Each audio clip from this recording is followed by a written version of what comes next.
नमस्कार। आज हम एक ऐसी कहानी पर नजर डालने वाले हैं जो सच्ची आस्था और दिखावे के पाखंड के बीच का फर्क एकदम साफ कर देती है। ये कहानी हमें सोचने पर मजबूर कर देगी कि धर्म का असली मतलब आखिर है क्या। चलिए शुरू करते हैं।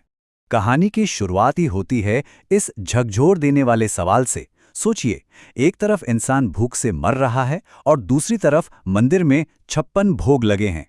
क्या पत्थरों को भोग लगाना एक जीते जागते इंसान की जान से ज्यादा जरूरी हो सकता है?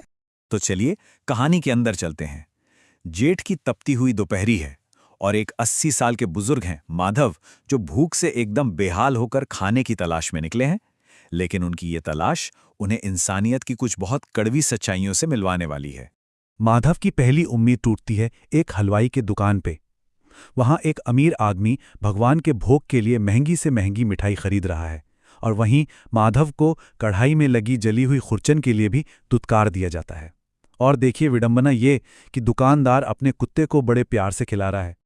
और यहीं माधव के दिल से एक आवाज निकलती है, एक कड़वा सच।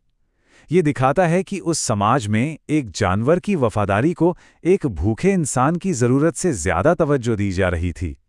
ये एक ऐसा व्यंग्य है जो सोचने पर मजबूर कर देता है। माधव की अगली कोशिश होती है एक आलीशान हवेली के दरवाजे पर, लेकिन यहां तो अपमान और भी बड़ा था। हवेली का मालिक, जो गौशाला में अपने नाम के पत्थर के लिए हजारों रुपए दान कर रहा है, वो माधव को एक कामचोर भिखारी कहकर बाहर फिकवा देता है। वजह? क्योंकि एक भूखे को देखकर उसका पूजा का मूड खराब हो गया था। अब हर जगह से ठोकरे खाने के बाद माधव अपनी आखिरी उम्मीद लेके पहुंचता है मंदिर। उसे लगता है कि चलो कोई बात नहीं, भगवान का घर तो सबके लिए खुला होता है। लेकिन वहां उसका सामना होता है मंदिर के मुख्य पुजारी पंडित दीनानाथ से, जो उसे गर्भगृह के दरवाजे पर ही रोक देते हैं। यहां माधव जो सवाल पूछता है वो सिर्फ पेट की भूख का सवाल नहीं, बल्कि वो धर्म के पाखंड पर एक सीधी चोट है। वो पुजारी से पूछता है कि क्या भगवान इस बात से नाराज हो जाएंगे कि उनकी पत्थर की मूर्ति की जगह उनका बनाया हुआ एक भूखा इंसान अपना पेट भर ले। अब माधव के इन तर्क भरे सवालों से पुजारी का अहंकार, उसका घमंड भड़क उठता है।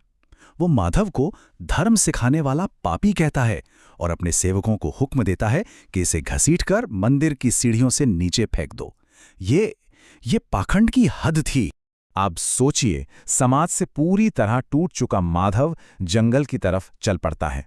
उसका शरीर और उसकी हिम्मत दोनों ही जवाब दे चुके थे। दुनिया के सारे दरवाजे उसके लिए बंद हो चुके थे। और उस जंगल में वो अपनी आखिरी प्रार्थना करता है। ये किसी मंदिर या मूर्ति से नहीं थी, ये उस सच्चे मालिक से थी जिसके बारे में उसने कभी किसी भक्त से सुना था। ये उसके दिल की सच्ची और आखिरी पुकार थी। और कहते हैं ना, सच्ची पुकार कभी खाली नहीं जाती। माधव की पुकार भी सुनी गई, लेकिन उस तरह से नहीं जैसे कोई सोच सकता है। सबसे पहले वहां पहुंचते हैं मौत के दूत, यानी काल के सैनिक। वो माधव की बुरी हालत देखकर नफरत से भर जाते हैं और उसके कर्मों की सजा देने के लिए उसे घसीटकर यमलोक ले जाने को तैयार हो जाते हैं। लेकिन ठीक उसी पल जब यमदूत माधव को ले जाने ही वाले थे, एक चमत्कार होता है। आसमान से एक ऐसी दिव्य रोशनी उतरती है जिसकी चमक करोड़ों सूर्यों से भी ज्यादा थी, और वो मौत के दूतों का रास्ता रोक लेती है। ये कहानी का सबसे बड़ा मोड़ था। उस दिव्य प्रकाश में से स्वयं कबीर साहिब प्रकट होते हैं। वो यमदूतों को बताते हैं कि माधव की उस आखिरी सच्ची पुकार ने उसका पूरा भाग्य ही बदल दिया है। उसकी आत्मा अब यमलोक के अधीन नहीं रही। कबीर साहिब से सच्चा आध्यात्मिक ज्ञान मिलने के बाद तो जैसे माधव का पूरा जीवन ही बदल गया। उसने भीख मांगना छोड़ दिया, मेहनत करने लगा, और धीरे धीरे उसकी भक्ति और मेहनत दोनों रंग लाईं। उसका दुनियावी और आध्यात्मिक दोनों जीवन सुधर गए। अब कहानी का रुख पलटता है और हम पहुंचते हैं यमलोक। वहां माधव के बचने से कर्मों के हिसाब किताब में जैसे एक भूचाल आ गया था। जैसे ही पापियों की लिस्ट से माधव का नाम हटाया जाता है, अचानक पंडित दीनानाथ के कर्मों का खाता अपने आप खुल जाता है। न्याय का तराजू अब उस पुजारी की तरफ घूम चुका था, और यमराज का ये हुक्म ये दिखाता है कि न्याय की चक्की भले ही धीरे चले पर पिसती जरूर है। अब पुजारी दीनानाथ को उसके अहंकार और अधर्म का हिसाब देना ही था। अब ये देखिए, ये बहुत दिलचस्प है। ये है पंडित के कर्मों का खाता। उसके सारे दिखावे के काम, मूर्ति को भोग लगाना, 0 पुण्य, भूखे भक्त का अपमान, अहंकार, सब कुछ 100% पाप। मतलब उसकी क्रूर नीयत ने उसके सारे तथाकथित धर्म कर्म को बेकार कर दिया। तो चलिए अब कहानी के सार पर आते हैं, इसकी सबसे बड़ी सीख पर, और देखते हैं कि दोनों मुख्य किरदारों के भाग्य में जमीन आसमान का फर्क क्यों आया। तो देखिए अंतिम नतीजा क्या निकला।